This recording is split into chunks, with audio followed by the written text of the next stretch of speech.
Last time on What If Naruto was neglected and left village. Spandam was even more stunned as he watched the Straw Hats defeated 4 agents of CP0. Teeth, this is I'm impossible, he stuttered. Screw the game. Marines, he called out. Yes sir. Take the prisoners on my ship immediately and be ready to set sail within the next 10 minutes. Sir, the Marine was confused. Is there something wrong? Is there something wrong? Yes, there is something wrong. 4 members of CP0 were just defeated. I'm counting that as funny business, so we need to get the hell out of here before the base blows up. But sir, we have 20,000 men in this base and the remaining CP0 agents. Are you really just going to blow the base up? Blam! Spandam just shot the man in the chest, killing him. You dare to question me? Who cares about them? All that matters is that I survive. The director of CP0 was getting frantic. He pointed at the Marine standing next to the corpse. Tell the captain to ready my ship. You just killed the captain. Then tell someone who I haven't killed yet. There's no need for that, sir. Why's that? You just told the entire base, the Marine said, pointing to the active transponder snail on his desk. What the? How long has that been on? The soldiers and agents were glued to the snails as they heard the director. Since we walked in the room. Damn. Oh, this is not Director Spandam, this is the pirate Straw Hat Luffy. Liar. The Marines yelled, run for your lives. Oh, that bastard, Shakian said, looking at the transponder snail before looking back at the fighting cook. Perhaps we should end this quickly so I can leave. Don't worry, the island's explosion won't kill you, Sanji said, lighting a cigarette. I will. Thwack! Shakian attempted to hit Sanji with a high kick, but the cook blocked it with a kick of his own. Jeppo. Skywalk. Both combatants ran into the air and began fierce air combat. Sanji delivered a powerful roundhouse kick to the head, throwing Shakian to the ground. Diable Jam Bien Kit. Grill shot. Boom! Sanji delivered a powerful kick, though Shakian dodged the kick, still made crisscrossed grill burns on the ground. Shakian reappeared next to Sanji and punched him right in the head. Sanji used the momentum to begin spinning on his hand and slammed his still burning heel into Shakian's side, throwing him into a wall. Whip! Don't let your guard down, Shakian said. Bam! He delivered a palm strike to the cook's face. Whip! Wham! He delivered a powerful punch to the cook's gut, causing him to cough up blood. He grabbed Sanji by the hair and threw him into a rock. They both stared at each other before charging again. This time they both threw kicks and got each other in the face, throwing each other into trees and rocks behind them. I must admit I am impressed. Your friends defeated 4 of our co-workers, Jennifer said, turning her right hand into a black clawed hand. It's only been 10 minutes? It's about to be 5 down and 3 to go, Nami said. Our captain's going to kick your boss's ass. To do that he'd have to get through Grim, and he's stronger than all of us together, Jennifer said. Try not to make this too boring, girl. I lost a bet because of you pirates. You like making bets? Nami asked. I kind of have a betting problem. Well, in that case I bet I can take the key from you without beating you, Nami said. Just try it. Already did. Nami held up the key. Jennifer stared at it before patting herself down, trying to find it. When did you? How did you? What? She was at an absolute loss for words, and then she snapped. You're dead, girl. Whip! She moved faster than Nami could register. Clang! Nami blocked the claw with her staff. Jennifer went for a swipe from the side, but Nami easily dodged the attack by leaning backwards. Nami twirled her staff, pointing it at the assassin just before half a dozen small black clouds flew out of the end and fused together over the assassin. Crack! Multiple lightning bolts rained down on Jennifer faster than she could dodge. Jennifer stood there slightly burnt by the attack. Are you some kind of witch? She asked. That's rude, Nami said. I prefer the term sorceress. Whip! Jennifer charged Nami again, only this time Nami swung her staff, releasing 5 more black clouds that grew into full-fledged clouds before raining lightning down, making a wall of lightning which Jennifer ran into. Shigen go Yari! Jennifer extended her fingers and shot 5 long sharp fingers at Nami. Milky Ball! Nami created a wall of clouds to intercept the claw spears. Stab! The spears barely poked through the cloud. Nami shot a black cloud into the cloud wall, turning the whole thing into a lightning-charged cloud. Bzzzt! Lightning crackled and ran along Jennifer's claws, shocking the assassin once more. I'll admit that's quite the nice toy you have there, cat burglar, she said. Rankaiku Mikazo Kikui. Jennifer sent a crescent-shaped wave of air at Nami. All you can do is dodge and defend. You have almost no attacking experience. Schwack! Nami was sliced in half to Jennifer's delight. However, her delight was cut short when the bifurcated Nami disappeared and another one appeared right in front of her.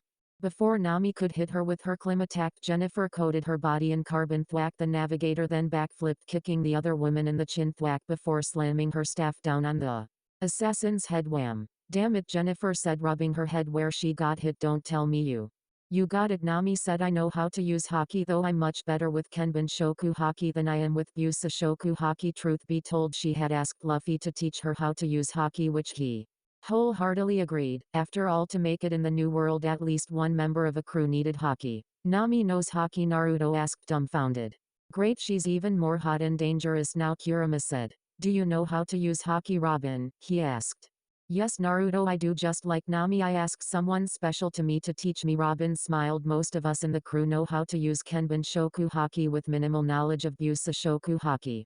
I'm guessing the monster trio can all use both, Kurama said. That's right, they each can use both proficiently, Robin said. Luffy is the exception and can use the third type of haki. God, this is getting confusing, Naruto said. I wonder if we can use haki, Kurama said as they continued to watch the fight. Back in Jennifer's room, the assassin transformed her hands into their clawed forms and extended the fingers to roughly 1.5 feet long.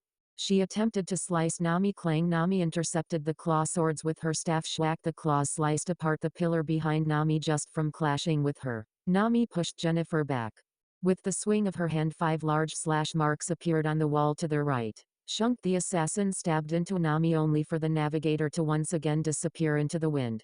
This time Nami reappeared right in front of Jennifer, staff mere inches away from the assassin's face. Gust sword, boom! A large gust of air launched Jennifer against the wall. Whip! Jennifer vanished from the cratered wall and reappeared in front of Nami. Clang! Nami once again intercepted the blow. Whip! Jennifer vanished, moved through the air. Nami spun around, twirling her staff as she did, barely intercepting the blow from behind. The two women pushed each other back. Nami got ready for another attack while Jennifer just stood there. Suddenly the air got heavier and Nami began to have trouble breathing. She dropped to her knees, letting go of her staff in the process. Ha, I can't believe you fell for that one twice, Jennifer said, standing over the navigator. This time I'll remove your head so you don't come back. Before she could pass out, Nami clicked together 2 pieces of her climattack cyclone tempo. Nami threw the cross pieces at the weakened wall. Boom! The blast of wind was so powerful that the already damaged wall had a large hole blasted into it, allowing all the gases to flood out of the room, saving the navigator from suffocation. Clever little bitch, Jennifer said as she swung her claw down, but it won't do you any good. Schwack! Nami rolled out of the way as Jennifer sliced up the floor where the navigator just was. Nami stood back up and twirled her climattack, creating 4 more Namis. I have your power figured out. In an enclosed space you can kill someone by overloading the atmosphere with carbon. If the area is not enclosed, you just have to maintain a constant flow of the carbon matching the rate that it disperses, so the more exposed and open an area is, the harder it is for you to use that suffocation ability. On top of that, you need to stay still to keep the flow of carbon constant. What's that? I can't hear you, Jennifer said, cupping her hand around her ear and sweating profusely. Bingo, Nami thought as the Namis pointed 2 sections of their staffs at Jennifer and began to spin them. Heat egg. Cool egg. An armada of red bubbles and blue bubbles flew at the assassin. What are you doing blowing bubbles? She asked. All the Namis were silent with slight smiles as they pointed the 3rd piece of their staffs at Jennifer. Watch out for heavy winds, Nami said. Gale cannon. Boom! The wind from the climattack melded with the temperature difference created by the bubbles, generating a massive wind. The wind was so fierce that it literally blew Jennifer through the already half-destroyed wall and outside.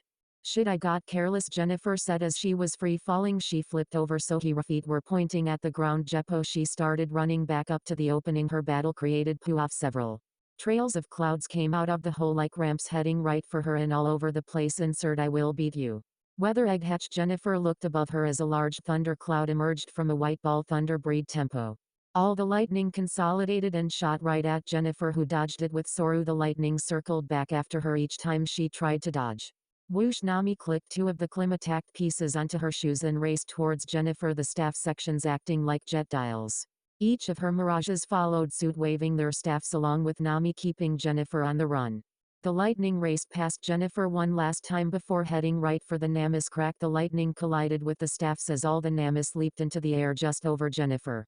Bzzzt! The lightning reformed at the end of each staff piece, creating swords of lightning, which Nami cocked back in a swinging position which Jennifer was in no position to dodge or defend.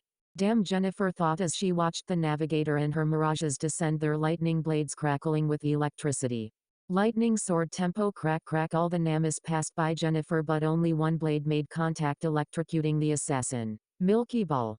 Quickly Nami created a large sea cloud in front of her, which she landed on, saving her from falling all the way down. Huff huff. Huff, Nami panted as she reconnected her staff sections together before lying down on her back, resting on the cloud. She never did get the chance to catch her breath after nearly suffocating. She held up the key and looked it over. Robin and Naruto are waiting for us. Battle in Jennifer's room. Nami vs Jennifer. Winner Nami. End song. Up in the Zen garden, Sanji and Shakiyin had just disengaged from another bout. They each took a sharp breath before re-engaging. Sanji's kicks hit against Shakiyin's legs and fists as the fighters mercilessly attacked each other. Well, this is getting us nowhere, Shakiyin said. Maybe I should take you seriously and end this quickly and bloodily. Bring it on, you woman-hating shithead, Sanji said, raising his leg. Instead of attacking, Shakiyin's body began to grow. His skin became covered in black fur, his upper body got huge, his face became more feline. Neko no Mi model panther. Sanji lifted his left leg as it turned red and became wreathed in flames. Diable jammed, since that was the only thing broke through Shakiyin's defenses with every hit, even if it only injured him slightly. Flanchette strike, he yelled as the kick collided with Shakiyin's stomach, throwing the assassin back into his entry, leaving a slight burn on his stomach. TCH, Sanji was getting annoyed. What's your body made of? Steel. Nope, Shakiyin said as he stood back up. Whip, Shakiyin blitzed Sanji with speed, his right leg coming around for a kick. Sanji defended himself with his burning leg. Crack, both combatants felt severe pain as their shins. As it turns out, the attack cracked both their shins, though Shakiyin got slight burns as well. I just have the strongest teke. It's as strong as Busashoku Haki and I can move with it activated. Insert fight back, Sanji. Whip, Sanji moved inside Shakiyin's guard while the assassin was gloating. Collier boom, Sanji slammed his burning leg into the man's neck. Whip, both of them moved to another part of the room. Apal. Boom, he slammed another burning kick into the man's shoulder. Cautelet, dropping down into a one-handed handstand position. Sanji kicked his opponent hard in the ribs. Thwack, he followed up with a kick to the lower back. Wim cell. Poitin. Jigo, he delegated burning kicks to Shakiyin's chest and legs. Whip, Sanji once again moved in front of Shakiyin, bringing around his burning leg. Channeling all his might into the leg, Sanji connected a multitude of burning legs to Shakiyin's midsection, chest and face. Muton strike, Spectre. Boom, wham, boom, thwack, boom. The force of the kick threw the assassin into the far wall. Tell me that at least did something, Sanji said, panting. Unfortunately, Shakiyin stood back up, his body covered in burns, bruises and blood. Huff, I'll admit, Huff, I felt that one. Huff. He's breathing heavily. Sanji thought one more hit like that and he should be done, but he looked down at his left leg. I may completely break my leg if I'm not careful. Sanji readied himself for a charging Shakiyin. Thwack, he dropped low and delivered a devastating kick to Shakiyin's jaw, sending the assassin vertical. Let me show you the power of love, Sanji said as he jumped into the air after him. Fires of love. Fluim, Sanji's entire body was engulfed in the flames. The cook began to spin, making himself look like a tornado of fire before he dashed towards Shakiyin from above, his legs extended forward. Koi no meteor strike. Kaboom, Sanji kicked Shakiyin right in the chest, slamming the assassin into the ground with such force the floor broke and sent them both down to the lower levels. Sanji stood above his defeated opponent, readjusted his tie and lit another cigarette. Phew, he blew out a puff of smoke. Looks like my love of the ladies was too hot for you to handle. He picked up the key and walked away. Zen Garden Battle, Sanji vs Shakiyin. Winner Sanji. End song. And at first I didn't want to, since doing so would spoil too many things that will happen between now and then. The chapter that I did post was complete B, so completely ignore it. Some of the things done in it will be used again, while most of it was deleted and or changed. Warning, this contains spoilers from the end of the first part. Read at your own risk.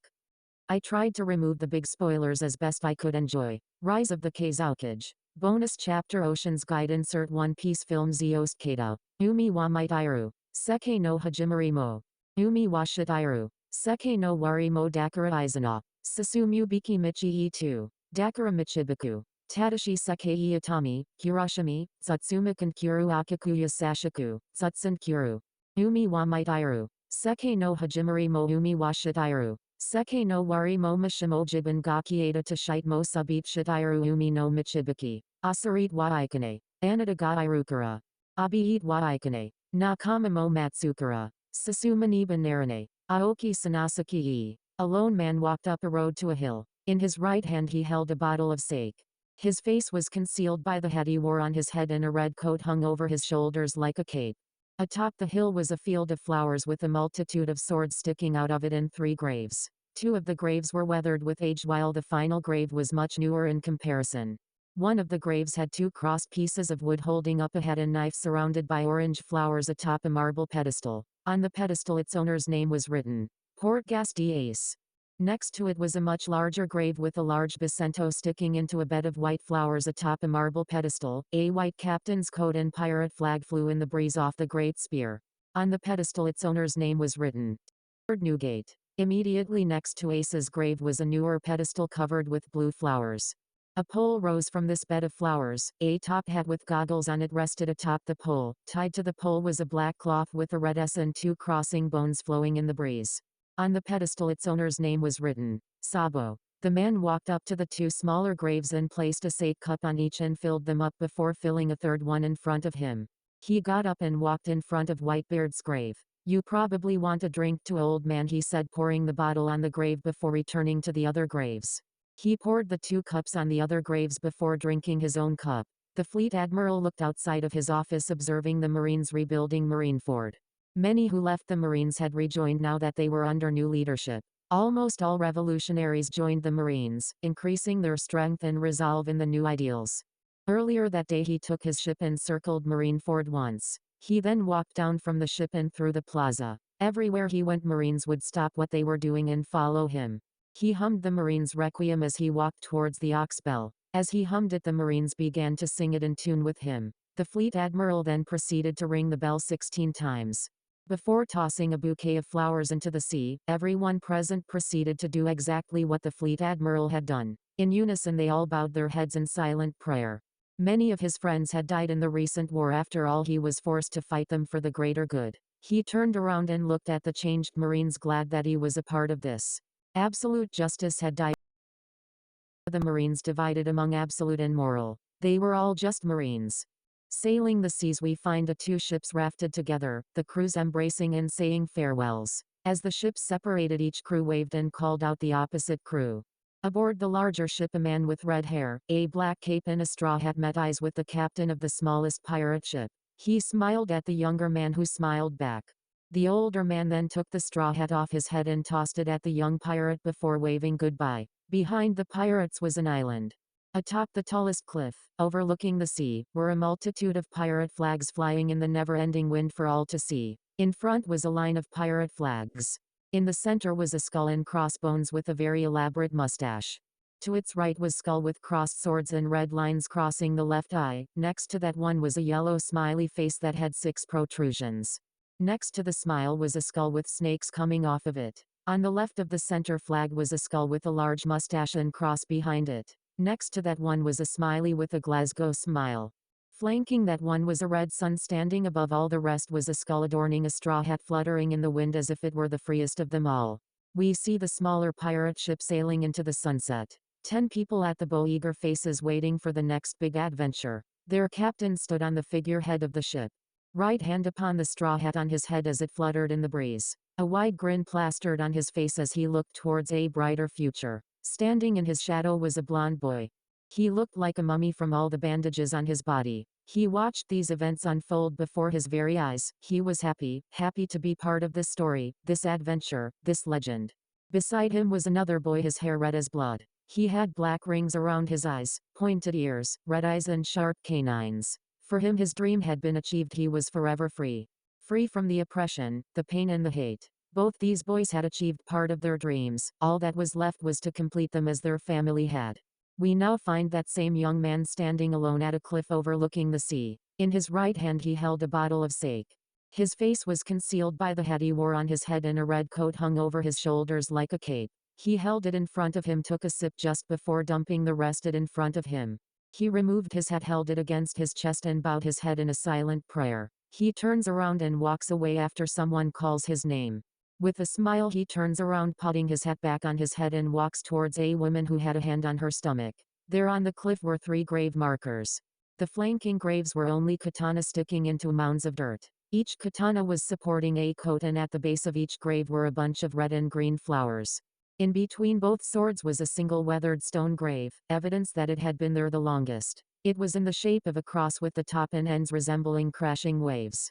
In the center was an etching of a rose, the name of the grave's owner. Hanging around the top section was a necklace with a blue diamond fitted in the center of a golden rose on a golden chain. On the grave's pedestal was a single red ring box. It was open, revealing a silver ring with 3 roses, each one fitted with a blue diamond. A note was written in the roof of the box. "Will you stand by me till the end?" Hanging off the stone was a marine coat weathered with age. It had blue cuffs and "Justice" written on the back. The following was inscribed on the grave. Rachel, a beloved friend, marine, wife, and mother who was taken so suddenly from us. She was one of a kind like the sea. She never rejected anyone, no matter who they were or what they had done. Gone but never forgotten. When one journey ends, another begins. The touch has been passed to the next generation of pirates. When next we meet, another shall take center stage in another land. His destiny still must be completed. Whoosh! Nami clicked 2 of the Climatact pieces onto her shoes and raced towards Jennifer, the staff sections acting like jet dials. Each of her mirages followed suit, waving their staffs along with Nami, keeping Jennifer on the run. The lightning raced past Jennifer one last time before heading right for the Namis crack. The lightning collided with the staffs as all the Namis leaped into the air just over Jennifer. Bzzzt. The lightning reformed at the end of each staff piece, creating swords of lightning, which Nami cocked back in a swinging position which Jennifer was in no position to dodge or defend. Damn, Jennifer thought as she watched the navigator and her mirages descend, their lightning blades crackling with electricity. Lightning sword tempo, crack crack. All the Namis passed by Jennifer, but only one blade made contact, electrocuting the assassin. Milky Ball. Quickly Nami created a large sea cloud in front of her, which she landed on, saving her from falling all the way down. Huff huff. Huff! Nami panted as she reconnected her staff sections together before lying down on her back, resting on the cloud. She never did get the chance to catch her breath after nearly suffocating. She held up the key and looked it over. Robin and Naruto are waiting for us. Battle in Jennifer's room. Nami versus Jennifer. Winner Nami. Sanji readied himself for a charging Shakian. Thwack! He dropped low and delivered a devastating kick to Shakian's jaw, sending the assassin vertical. "Let me show you the power of love," Sanji said as he jumped into the air after him. Fires of love. Flume! Sanji's entire body was engulfed in the flames.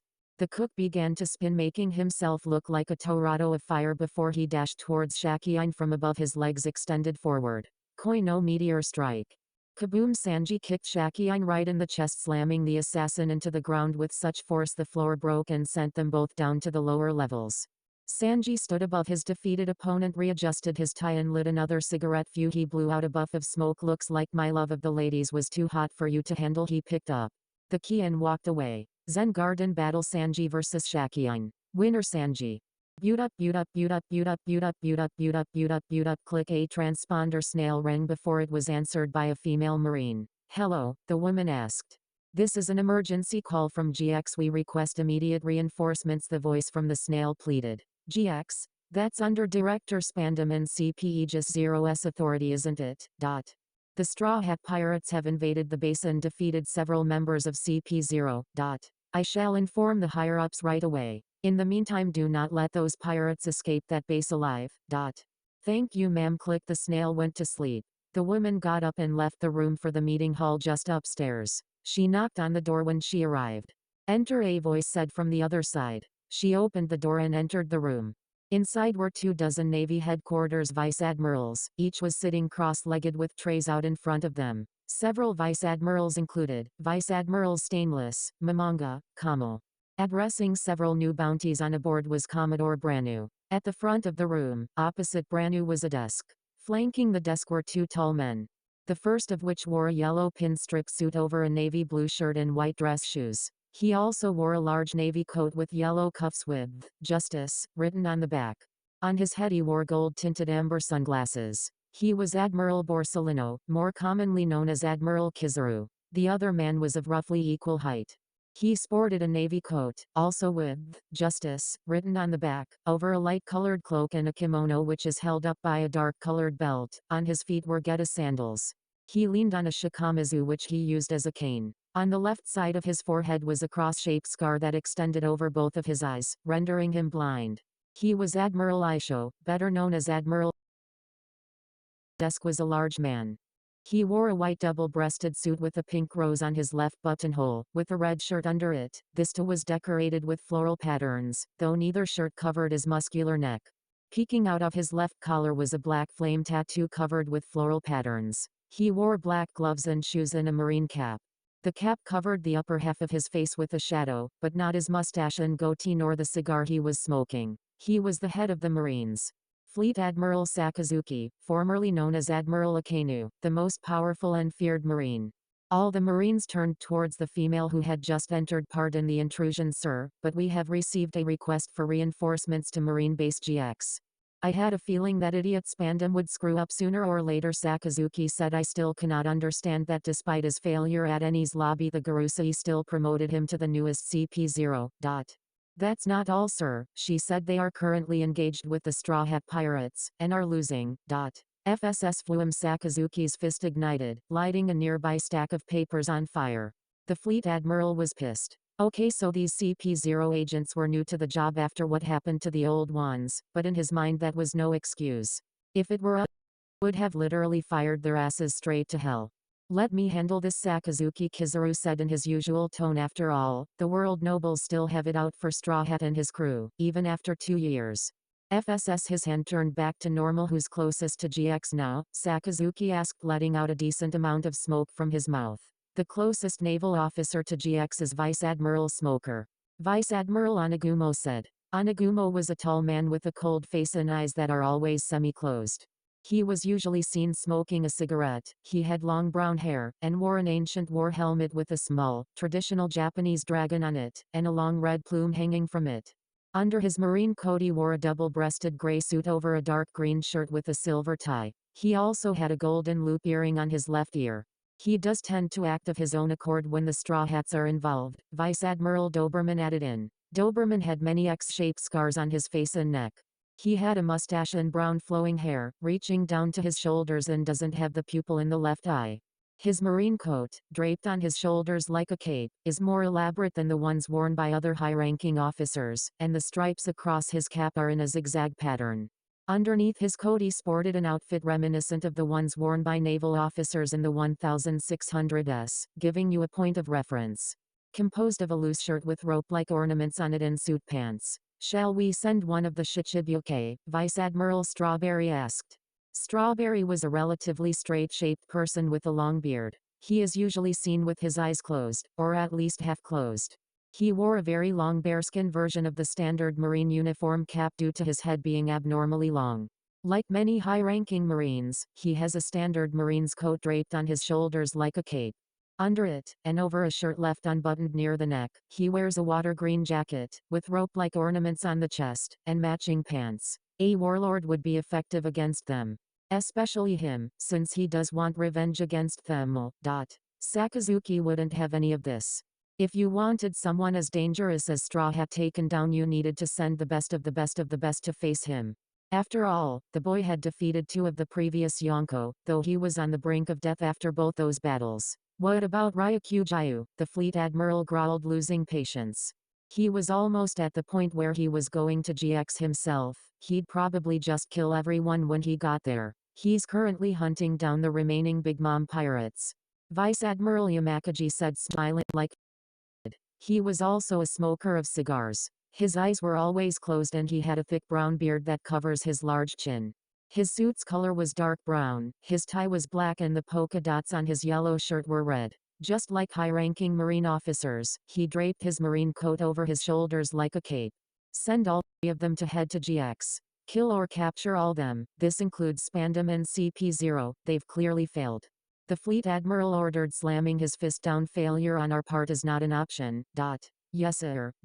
Back in GX, Zoro and Jet were still going at it in the library. The 2 swordsmen were engaged in vicious combat. Jet swung a saber at Zoro's head from the right. But the Straw Hat first mate ducked under the blade and swung his own swords upward, which Jet vanished from sight and reappeared above Zoro in an attempt to stab him from above. Zoro blocked the attack before throwing the up to the ceiling. Jet stabbed the 2 sabers he was holding into the ceiling. You aren't half bad, Rarano, Zoro. Neither are you, Zoro said. Jet swung his legs wildly, releasing a large amount of compressed air waves at the pirate Rankaiku massacre. Zoro deflected and parried each slash with his own swords. At one point he even decided to show off by spinning around and in slow motion sliced one of the air waves the long way using Wado Ichimonji, the one in his mouth, sending the attack in two different directions. Senbei, Jet fell from the ceiling and began to spin while holding his swords out, giving him the appearance of a buzzsaw. Clang. Zoro blocked the attack, but Jet kept on spinning at such a rate that sparks were flying from the clashing blades. Damn, he can spin fast. Whip. Suddenly Jet was below Zoro in a handstand, throwing a kick at the pirate hunter's head. Zoro moved his head to the right, but he was still struck on his left cheek, drawing blood. Jet stood up on one foot. In each hand he held a saber while he held his katana with his foot. Holding your swords with your foot, Zoro asked, licking the blood from his cheek as it neared his mouth. What are you supposed to be, some kind of monkey? I am an assassin. Back in GX, Zoro and Jet were still going at it in the library. The two swordsmen were engaged in vicious combat. Jet swung a saber at Zoro's head from the right. But the Straw Hat First Mate ducked under the blade and swung his own swords upward. Whip. Jet vanished from sight and reappeared above Zoro in an attempt to stab him from above. Zoro blocked the attack before throwing the assassin back, with brute strength, up to the ceiling. Jet stabbed the two sabers he was holding into the ceiling. You aren't half bad, Rarano, Zoro. Neither are you, Zoro said. Jet swung his legs wildly, releasing a large amount of compressed air waves at the pirate Rankaiku massacre. Zoro deflected and parried each slash with his own swords. At one point he even decided to show off by spinning around and in slow motion sliced one of the air waves the long way using Wado Ichimonji, the one in his mouth, sending the attack in two different directions. Senbei, Jet fell from the ceiling and began to spin while holding his swords out, giving him the appearance of a buzzsaw. Clang. Zoro blocked the attack, but Jet kept on spinning at such a rate that sparks were flying from the clashing blades. Damn, he can spin fast. Whip. Suddenly Jet was below Zoro in a handstand, throwing a kick at the pirate hunter's head. Zoro moved his head to the right, but he was still struck on his left cheek, drawing blood. Jet stood up on one foot. In each hand he held a saber while he held his katana with his foot. Holding your swords with your foot, Zoro asked, licking the blood from his cheek as it neared his mouth. What are you supposed to be, some kind of monkey? I am an assassin. Nitoryu Iai, Zoro said, holding two swords at his hips. Sero Toryu. Jet mimicked Zoro's position with two of his sabers. Rashomon Gakkaji. Clang. Boom. Both swordsmen yelled as their attacks clashed together. Zoro turned around quickly, swinging his blades. Nigori's ache. Clang. Jet countered with a similar attack. Boom. Both swordsmen were thrown into the far walls. Zoro got up from the rubble and cocked back all three of his swords. Santoryu Senhachiju Pound Ho. Sero Toryu Goshinku Budagiri. Jet launched 5 waves of compressed air that collided with Zoro's 1080-pound cannon. Kaboom! The attacks were equal in strength as they clashed and the swordsmen were thrown back a ways. Damn it! Zoro pushed a large piece of wall off of himself as he stood back up. Jet stood opposite of him, his sabers in their sheaths, only Harosame was in his hand. Sero Toryu line up in a fast movement. All the blades were out of their sheaths and in the air before Jet upon one of the swords straightened. Blade facing up. Nihon A second blade lined up next to the first. Sanhan A third blade. Yonhan 4 blades were lined up in front of Jet. Shot. The assassin sent all 4 blades at Zoro with blinding speed. Clang. Zoro merely swung his blades, knocking all 4 blades into the ground before they could as him. Those sword techniques of yours seem very familiar, Zoro said. They should. Jet said, I've been studying the sword since I was little. I have learned many different sword styles that have been used throughout history. Many of the ones I use come from Wano Kuni, the home of the samurai. I even studied your style, Jet said as he placed Harosame into his mouth. He ran at Zoro with a large amount of speed. With his hands he reached out and grabbed the 2 closest sabers and crossed his arms, mimicking an all too familiar position for Zoro. You saw. He held up his blades, intercepting Jet's rendition of the onigiri. Stealing someone else's sword techniques and blending them all together doesn't make the your own. How did you learn my style? Ever hear of the phrase monkey see, monkey do? Jet asked as he leaped back. Yeah. Just watch. Jet's body began to shake and grow slightly.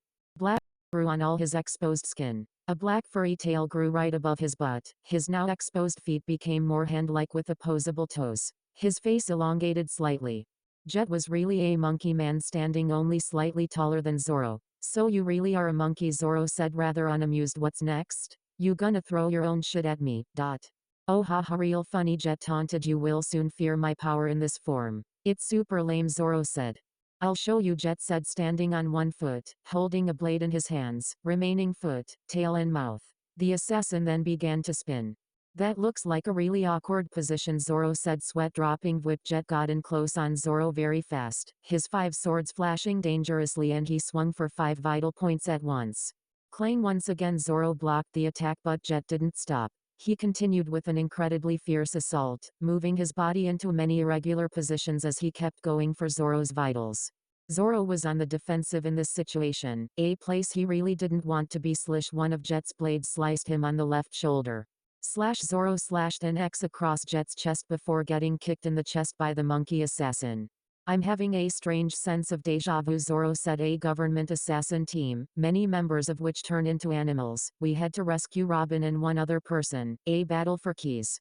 You guys read me a lot of CP 9 inches. Don't compare us to those amateurs, we are far superior to them. I'm pretty sure we had more trouble with them, Zoro said, crossing his arms. Besides, you can't take up the same profession they did after we kicked their asses. And what might that be? Joining the zoo, Zoro said as he took his bandana off his bicep and tied it onto his head. Cocky bastard, Jet said as he charged Zoro. Clang. The 2 swordsmen crossed blades once more, only this time both of them had beast-like grins adorning their faces. Almost like they were telling their opponent they had been holding back. Behind the tower, Spandam was literally dragging Naruto and Robin towards a ship that was waiting for him. It was a marine battleship with an elephant as the figurehead where the triple cannons would usually sit, and the world government logo on its sails rather than the marine emblem. Almost there, Spandam said. You're all going to pay dearly for what you've done, he said, turning to his 2 captives. Oh well, they're all the keys, none of them will do a thing. Naruto and Robin's eyes widened when they realized what the madman was saying. That's right, I have the real key, he declared triumphantly as he revealed a key hanging around his neck. You are nothing but a coward who can't do anything unless your enemy is weaker than you, Naruto said. Spandam let go of the chains and thwack kicked Naruto's head, causing the blonde to sprawl across the walkway and hit his head against the wall. Damn, Bratty reached down and grabbed a handful of Robin's hair, much to the older woman's discomfort. He dragged her over to Naruto, ready to drag him by the hair as well. Chomp! Ah! Spandam screamed as the blonde boy bit his hand, actually drawing blood. Thwom! Spandam dropped Robin and slammed Naruto's head against the wall again. Son of a bitch. Robin took this time to swing her legs under Spandam's legs, knocking him to the ground face first. Naruto, run, she yelled as she stood up and helped the blonde up as best she could. Damn that bitch, Spandam said, getting back up, drawing his sword Funkfried. Ivory dart, the sword half transformed into an elephant and charged straight for Robin. Foo. The elephant trumpeted, though its trunk was a blade. Naruto jumped up and knocked Robin to the ground just in time. The elephant continued on its straight path and slammed into the wall, breaking it before turning back into a sword. Hold still. He swung his sword again. Ivory boom! Something hit Spandam's face and exploded on contact, knocking the CP0 director to the ground. What the hell was that? Kurama asked. I have no idea, Naruto said. Robin looked back to the tower and lo and behold there stood Usopp, standing at the edge of a large hole in the tower. They made it, she said, smiling. Naruto turned to the tower and saw Chopper, Sanji and Brook running towards them. He couldn't help but smile, they were going to be saved. Director Spandam. Several government agents yelled as they ran from the boat towards Naruto and Robin. 3 blurs rushed right by them and about 4 seconds later all the agents were down and out. Robin Schwan, I am so pleased you are okay, Sanji yelled while smoke hearts erupted from his cigarette. Robin-san, might I see your panties since we rescued you? Thwack! Sanji kicked Brook's skull, sending him into the wall. Show some respect to the lady, perverted skeleton, the cook yelled. We just rescued them and that's the first thing you ask. And Naruto, Chopper cried as he tackled the blonde's face. Thank God we made it in time. The little reindeer's snot and tears seeped under the chains, soaking the kid's shirt. IW was so worried. I stand by what I said before, Kurama said, folding his paws. He's too cute to be a monster. Didn't I say that first? Naruto asked. Nope, I don't think you did, the fox said. Damn bastard, Spandam said, getting up. Doesn't matter. He reached for the key around his neck. You can't take those chains off unless you have the it's gone, he yelled in shock. Sure enough, the hell is the key? Click chank. The shackles and chains that held Robin and Naruto fell to the ground. Sorry, but is this what you're looking for? Whoosh! Nami swung her staff and appeared out of thin air, holding the key in her left hand. What the hell? Spandam was freaking out. Everything was falling apart right in front of him. At least he still had the 8 other bijou no me get them, Sandom ordered as 200 men charged the Straw Hats. Milfler 10 arms grew out of each soldier's body before the rest of the Straw Hats could react. Twist on cue, all 100 soldiers had their bodies twisted and snap snap crack 100. Audible snaps were heard as each Marine and agent had their backs, neck, arms and legs snapped. Naruto put his fingers into a cross-shaped Kagebushin no Jutsu. He created 100 shadow clones, all but 2 of them charged the small army. The remaining 2 held out their hands as 2 blue spheres of chakra formed in the original's hands. He ran at Spandam while the other 100 charged him. "Protect me," he yelled as he cowered behind the soldiers. "Make a path for the boss." One of the Marine in the face before picking up his saber and slashing another Marine. Before long Naruto had a clear path to Spandam. "Get away from me," Spandam yelled. Rasengan, Naruto slammed the blue chakra sphere into the director's chest, sending him flying and spinning into the ship, though he never reached it as 2 giant hands grew out of the ship. The hands slammed Spandam into the ground, dazing the barely conscious man long enough for Naruto to get close and slam the second sphere into his chest. Vroom boom, Spandam was shot off like a rocket through the ship with his head sticking out of the far wall. "Director Spandam!" The conscious Marines and agents yelled as they ran for their downed leader. "Nice one, Naruto," Sanji said, lighting another cigarette. "I guess we wait for Frankie," Zoro, Usopp and Luffy, Nami said. Crash boom. They looked up at the tower to see several pieces of debris fly out of it, revealing large slash marks adorning the tower's second highest room. "Must be one hell of a fight up there," Kurama said. "That's probably Zoro." "Yeah, it looks like Zoro's fight. Damn, Moss Head probably will take down the entire tower. I wonder if he's gonna be okay," Chopper said. Everyone looked at the reindeer. "What? He's usually the one to be covered in blood by the end of the battle." "Hey Chopper, why don't you check over us?" Sanji suggested. "I feel like I might have cracked my leg while fighting." "What? Let me see," the reindeer demanded. "Hey Robin, can you help me get something off of that ship?" Naruto asked. "Of course," she replied. "Hey, we'll help too," Sanji and Chopper said. "All right."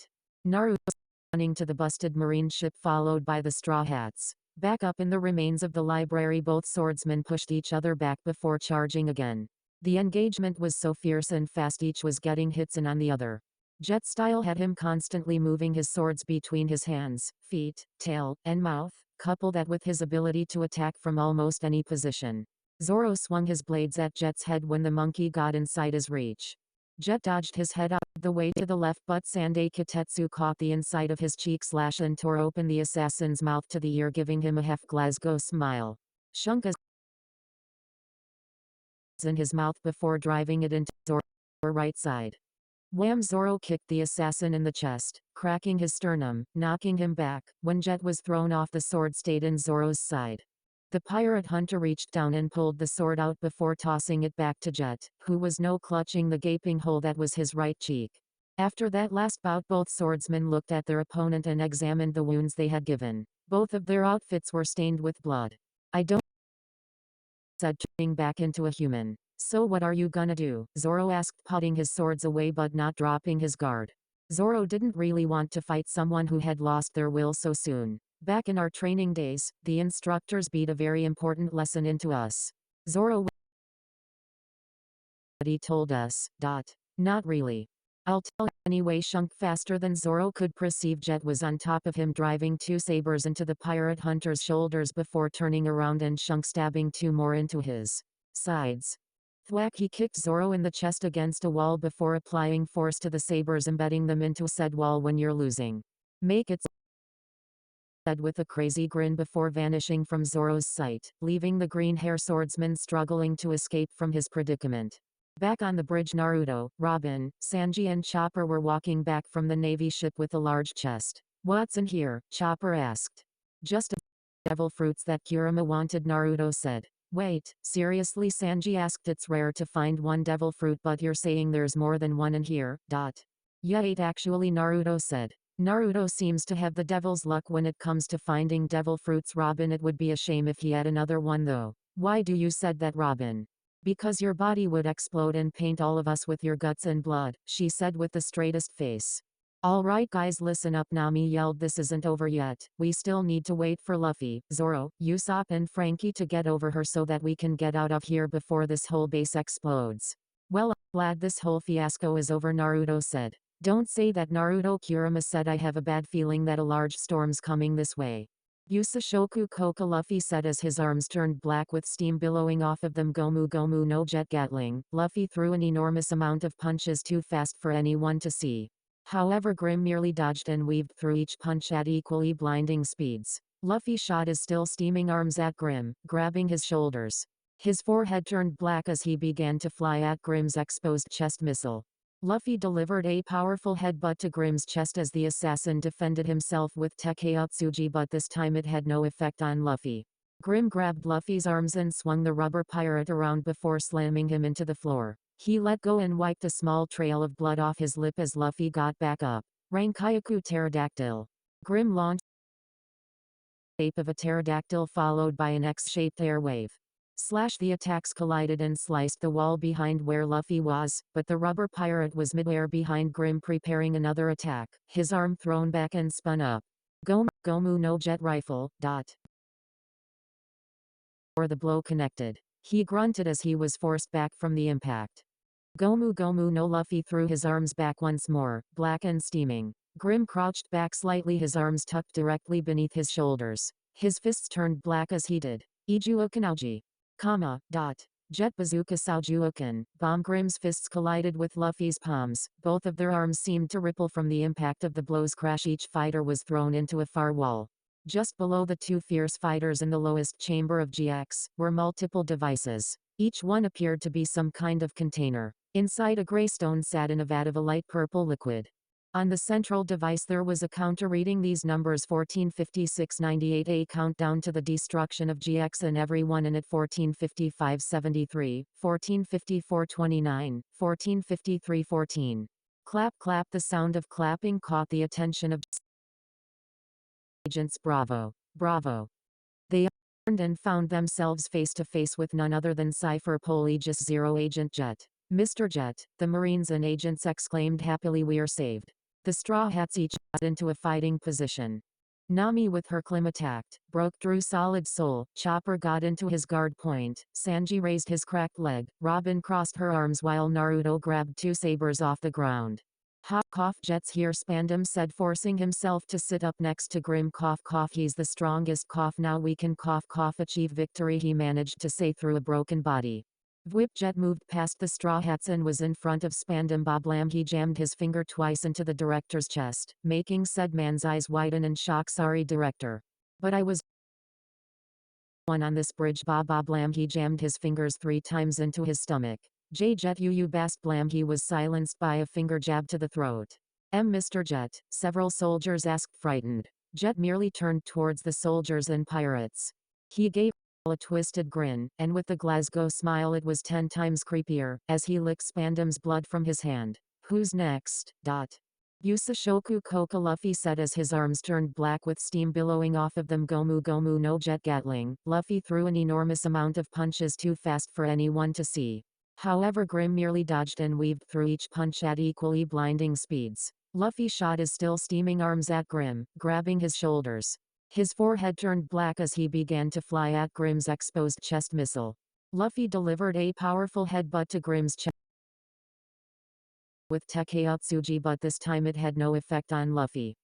Grim grabbed Luffy's arms and swung the rubber pirate around before slamming him into the floor. He let go and wiped a small trail of blood off his lip as Luffy got back up. Rankyaku Pterodactyl.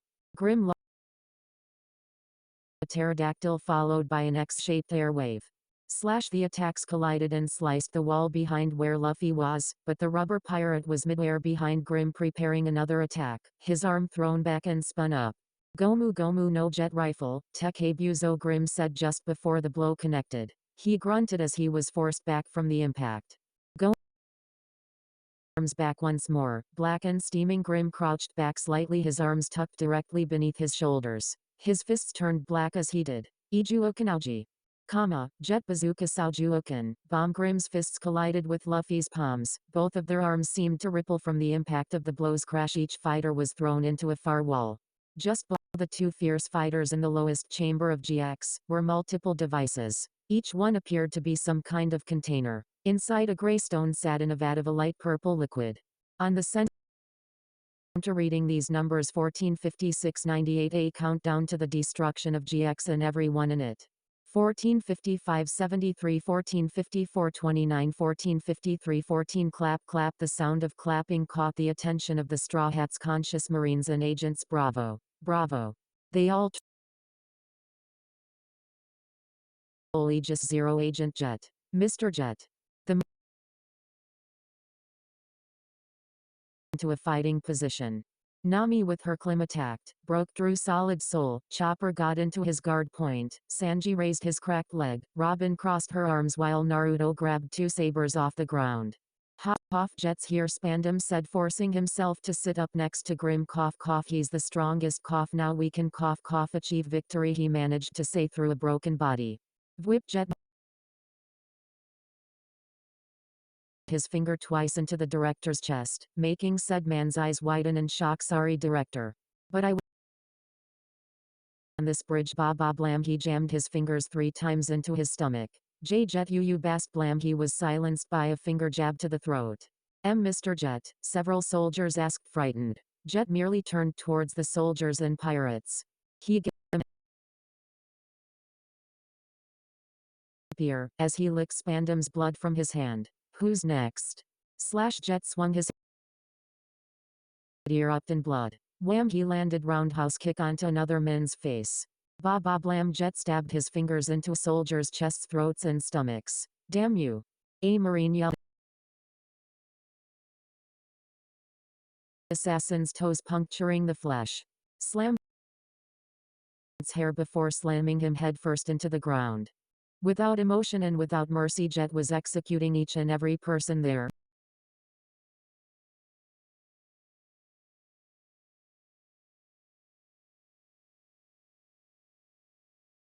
Heck.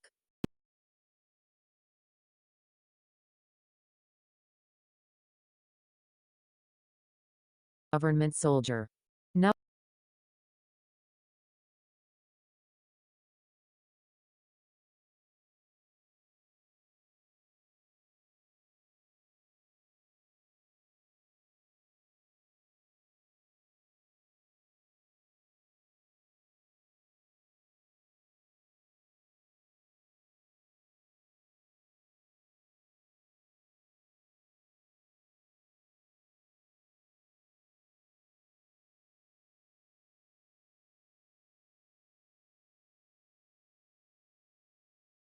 For vanishing again. Thwack, Jet delivered. Airborne slightly. Boblam with an open to Sanji's chest. The force from the hit throw the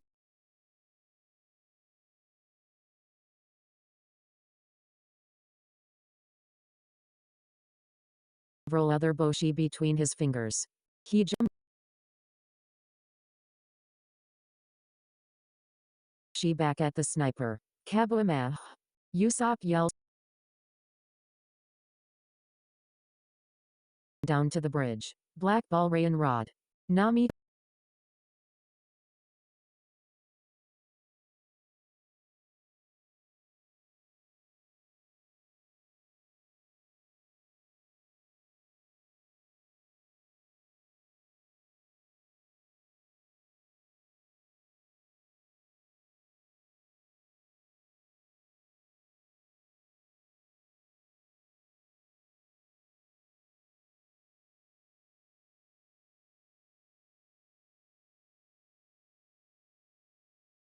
assassin's body.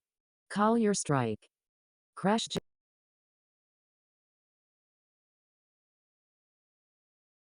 Jet forced himself out of his imprint before transforming back into his hybrid form. Oh, to hell with it.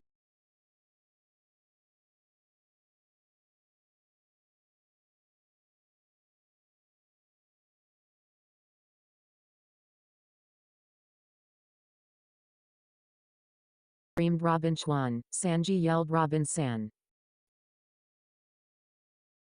Was stopped cold in its track. Was released. Insert giant stronghold takeoff. What kind of man attacks a woman? I'm sorry, Robin. A sadistic grin. End song. Using his claymore, Grim swung his sword overhead and down at Luffy's head. The straw hat-wearing pirate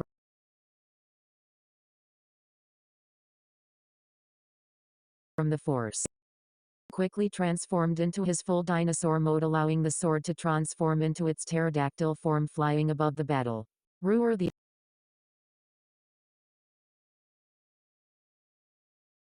up into Grim's jaw, forcing the dinosaur to bit his own tongue. Grim back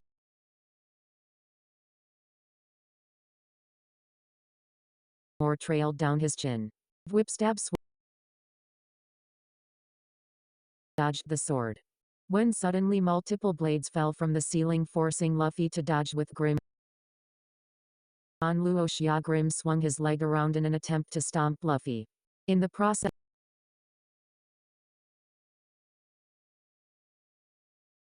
in the ground where Luffy just was. Swoop, keep him on his toes. The ceiling. Kamisori Grim moved in a zigzag formation through the air at Luffy. Gomu Gomu no Luffy's right arm steamed jet pistol. Fired for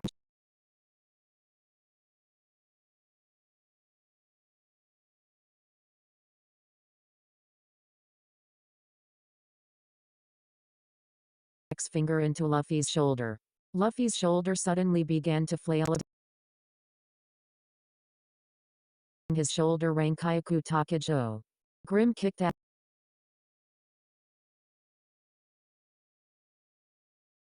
However, the airwaves sliced the room in half, leaving a large gash in the floor. Wallens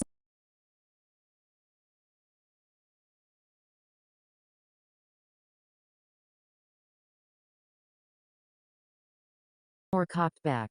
Slash Luffy lightly across his stomach. Whip Grim moved above Luffy, standing on his sword. From above, Ryusui impact crash. Grim and his sword slammed and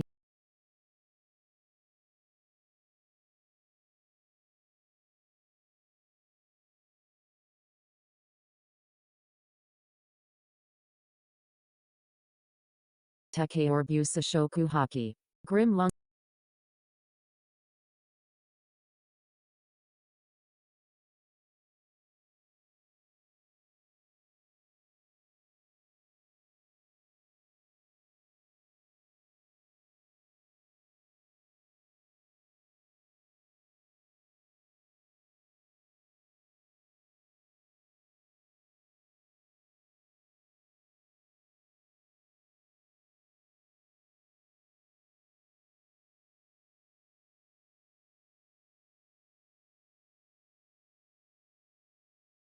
just have to kill you this time, all Toragari.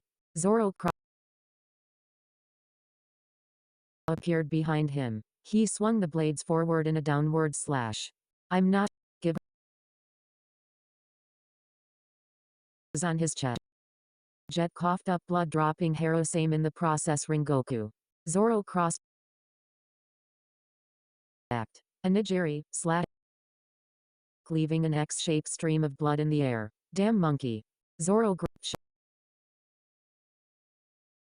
calling Jet de Shinken. Slash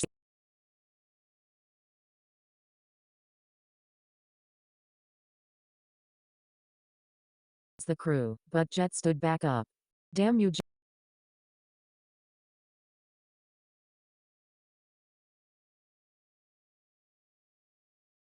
Somehow Chopper and Broke were able to hold him.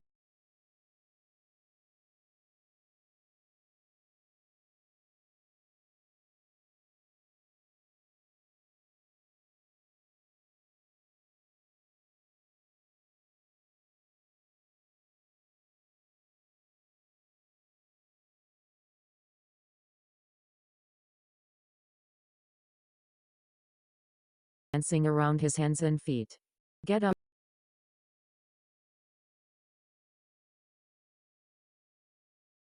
What the hell was that? Jet-esque stepping out of the crater. Clutching. Charging him. The assassin reached for his sword only to realize it wasn't there. Instead, Naruto Rakushikiaji Flume Flames erupted from his feet at the monkey man at incredible speeds. Rakugan. Boom.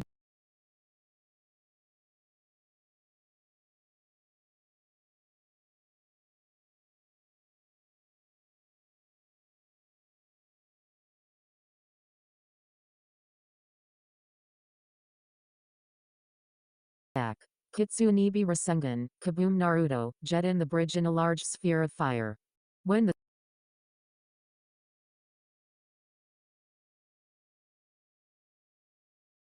bear, though he looked tired. At the end and unconscious, his body covered in burn. Okay, that was the last one, right? Naruto.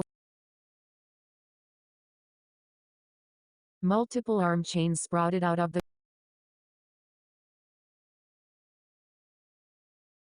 Hey guys.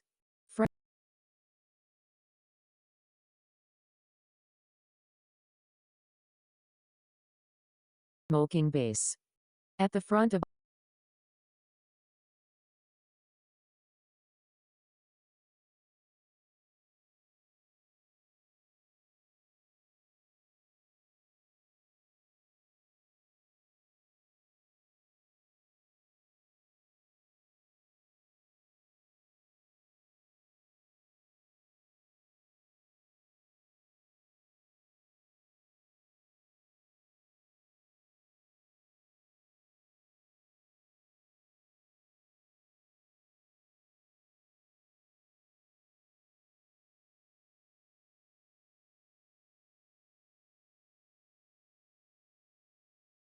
and black boots, she also wore a pink version of the standard coat. Strapped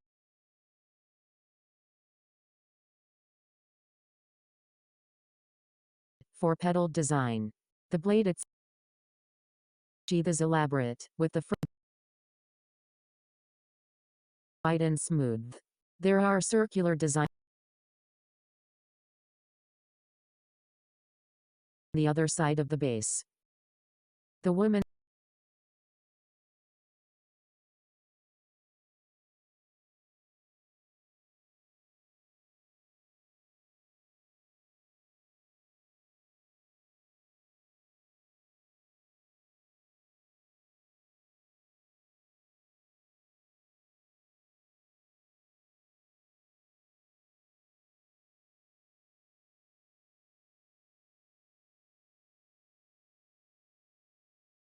Merle Sakazuki said,